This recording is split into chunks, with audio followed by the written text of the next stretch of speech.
একটি ছোট্ট গ্রামে একজন বৃদ্ধ লোক ছিল। নাম তার হাম্মাম, যিনি সারা জীবন কঠোর পরিশ্রম করেছিল এবং নিষ্ঠার সাথে তার সন্তানদের মানুষ করেছিল। তিনি স্বপ্ন দেখতেন তার সন্তানদের সর্বোত্তম অবস্থায় দেখার, যেন তারা আরাম ও সমৃদ্ধিতে ভরা জীবন উপভোগ করে।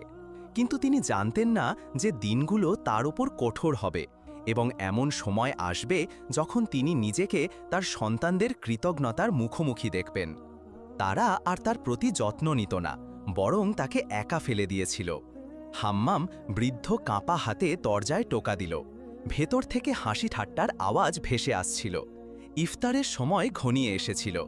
টেবিলে সাজানো ছিল নানা রকমের খাবার, কিন্তু বাবার জন্য সেখানে কোনো জায়গা ছিল না। স্ত্রী দরজা ঠেলে বন্ধ করতে করতে বলল, এই বুড়ো, তুমি আবার এসেছ? মসজিদে গিয়ে ইফতার করো। হাম্মামের চোখে জল এলো। তিনি আকাশের দিকে তাকিয়ে দীর্ঘ শ্বাস ফেলে বললেন, হে আল্লাহ, কিসের জন্য আমি সারা জীবন কষ্ট করলাম?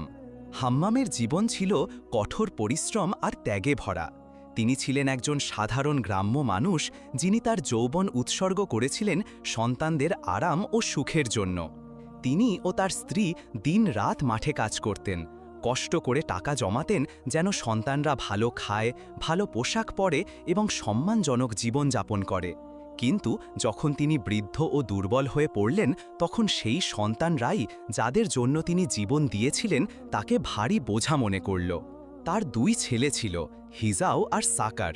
বিয়ের পর তারা তাদের স্ত্রীদের জীবনে পুরোপুরি মিশে গিয়েছিল। হাম্মামের স্ত্রী মারা গিয়েছিলেন এবং তিনি আশা করেছিলেন তার শেষ দিনগুলো সন্তানদের ছায়ায় কাটাবেন। কিন্তু বাস্তব ছিল স্বপ্নের সম্পূর্ণ বিপরীত। রমজানের প্রথম দিন ছিল। গ্রামে আনন্দের আবহ ছড়িয়ে পড়েছিল।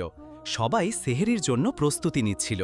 হাম্মাম আশা করেছিলেন তার সন্তানদের সাথে খেতে পারবেন, কিন্তু বাড়িতে ঢুকতেই তার ছেলেদের স্ত্রীরা তাকে রাগ ও কিষ্টিতে দেখল।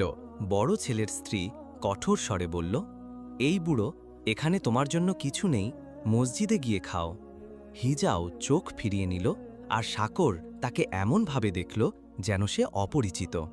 হাম্মামের হৃদয় ভেঙে গেল, কিন্তু তিনি কিছু বললেন না।